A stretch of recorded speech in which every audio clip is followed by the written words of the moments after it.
Русија ги негира наводите на американските медиуми за потенцијален руски напад врз Украина, обвинувајќи ги САД дека се обидуваат да ја влошат ситуацијата.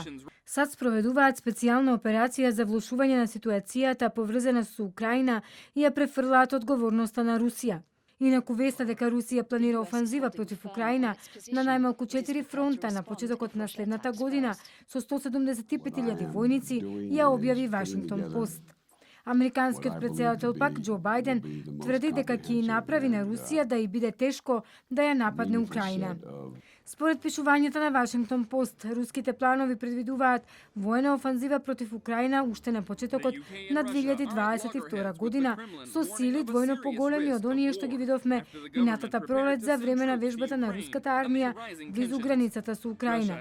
Плановите вклучуваат движење на 100 баталјони, тенкови, артилерија и друга опрема. Документот, кој содржи сателитски снимки, покажува дека руски трупи се собираат на 4 локации. Досега се распоредени 50 баталјони заедно со новопристигнатите тенкови. Украинскиот министер за одбрана Олексеј Резинков рече дека Украина нема да направи ништо што би можело да предизвика таков развој на настаните, но дека е подготвена да се одбрани доколку Русија изврши напад.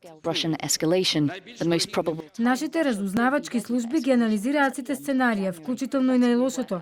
Тие посочија дека постои можност за голема ескалација од страна на Русија. Најверојатната временска рамка ќе биде целосно подготвена за ескалација на состојбата на крајот на јануари.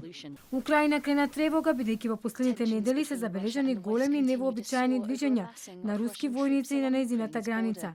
А министерот за надворешни работи Димитри Кулеб драматично изјави дека она што го гледаат долж границата не е само воено засилување, бидејќи Русија пролетва довела армада на нивната граница и од тогаш ја нема повлечено. Во наредните денови се очекува да се случи најавената видеоконференциска врска на претседателот Бајден и рускиот претседател Владимир Путин, во чиј фокус ќе биде токму прашањето дали ќе има руска офанзива на Украина.